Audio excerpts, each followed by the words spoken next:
All right, boys and girls, today's lesson is lesson 2-3, mental math and multiplication. Mental math is basically your multiplication facts that I would wish that most of you, I guess I could say I wish you all knew them, but obviously we're only in 4th grade, so soon you'll all know them, you'll be able to memorize them, and you'll know them. There'll be quick mental math in your head.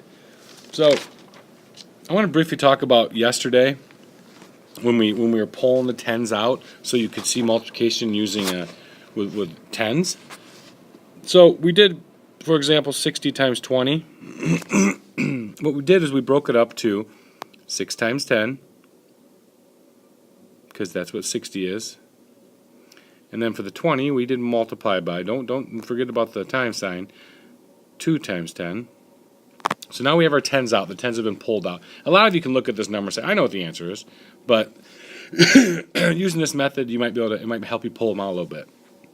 And then from here, we took both of the numbers that weren't tens and created a new problem in parentheses. Multiply that by both of the tens. And then from this point, you just solve. 6 times 2 is 12, times 10 times 100. Then you get 12 times 100. You know that 12 times 1 is 12. Drop those 2 zeros back down, and that gives you 1200. All right, so that was yesterday, kind of a refresher from yesterday. So I am going to get rid of this and start with today's lesson. So today's lesson, and we're going to be using the workbook pages 45 and 46, so make sure you have those ready. We're going to be looking for patterns. Okay, and remember, always take a look at the vocabulary words on the right. A factor are the two numbers that multiply each other to equal an answer. What it is a factor times a factor equals a product.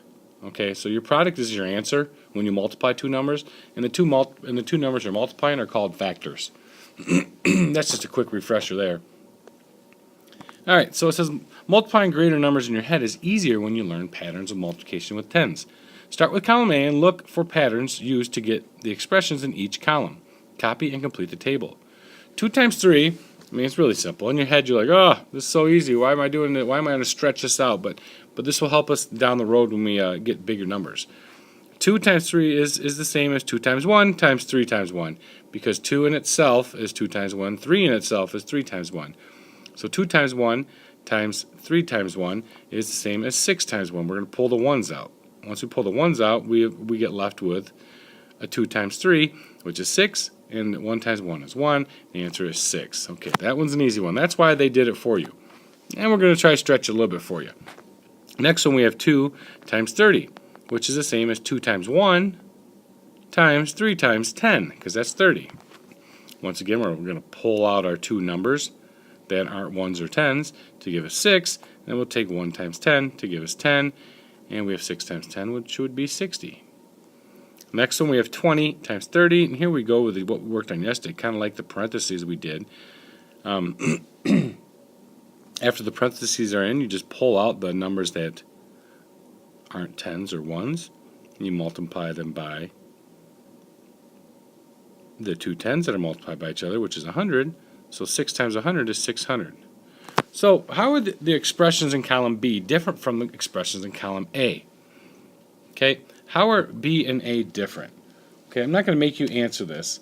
I just want you to be able to see that what it's really doing is it is rewriting each factor. I'm going to write this in there. And I do want you to write this in. I wasn't going to make you solve it, but I want you to write this in. Okay, it makes us rewrite each factor. Remember, factors. The factors are what make up the product.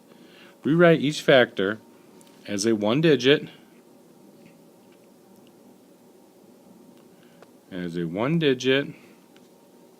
number times a place value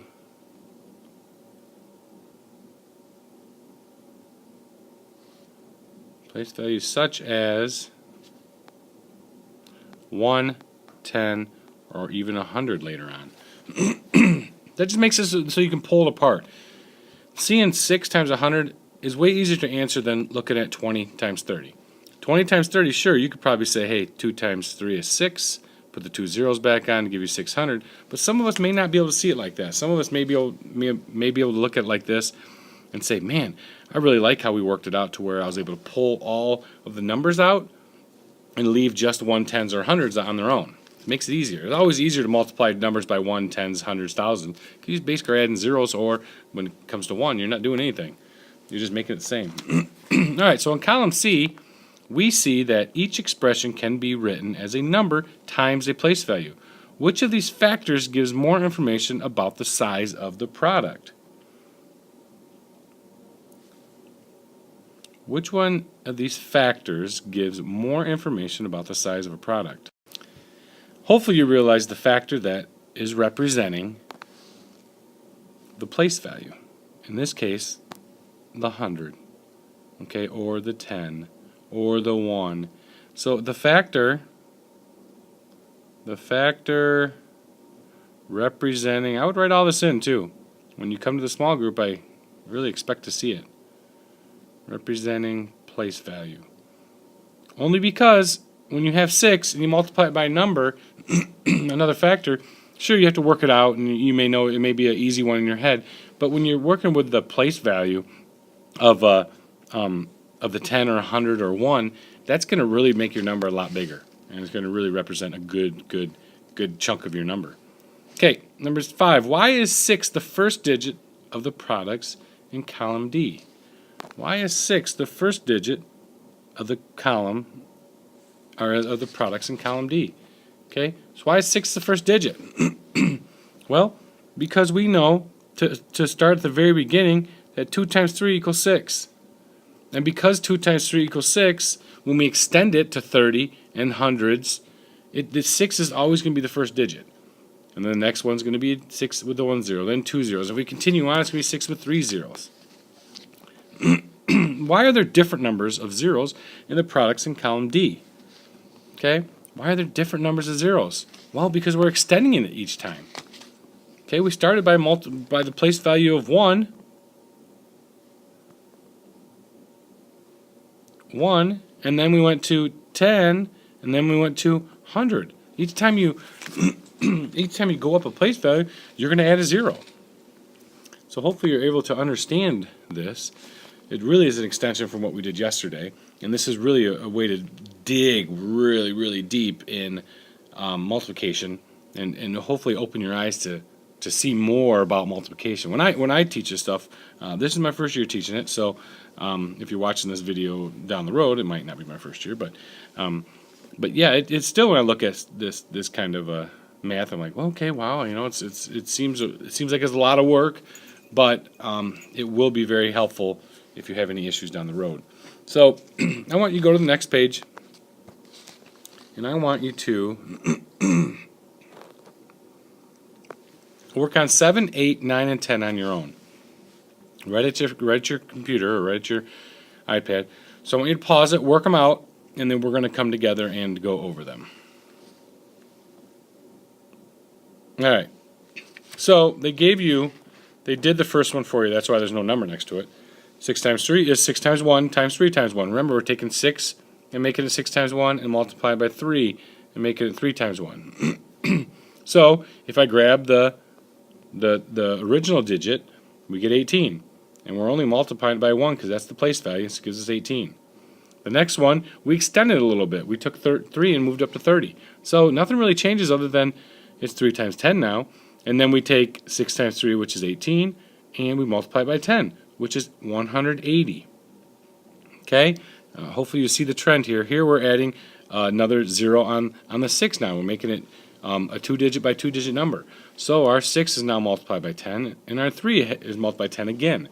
Multiplied by 10 again. So it gives us 60 times 30, but we don't want to do 60 times 30 because that brings us right back to where we were. So we're going to take our 6 times 3, which is 18, and multiply it by 100 because we have 10 times 10. That would give us 18 with 2 zeros now. Okay? Let me continue. Same thing here. 5 times 8 is 5 times 1 times 8 times 1, which is 40 times 1, which is 40. Here we extended it 1, extended the 10 1, or the ones place 1, so it gives us 400 now. Hopefully you see the trend here. 50 is 5 times 10 times 8 times 10, which will give us the 5 and the 4, or 5 and 8 is 40, times 100, that would equal 4,000. Okay, so to answer the questions below it, why do the products in Table 2 have more digits than the products in Table 1? Well, if we go back to Table 1, of course, is on the next page. So why do they have more digits? Because in Table 1, we have 2 times 3. 2 times 3, when you get the product of 2 times 3, is 6. 2 times 3 is 6. That's 1 digit.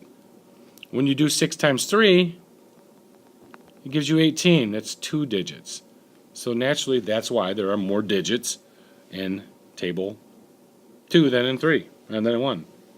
And then the last question, why are there more zeros in the products in Table 3 than in Table 2? Why are there more zeros? We have 3 zeros here and only 2 zeros there, and that's only because 6 times 3 equals 18, and 5 times 8 equals 40.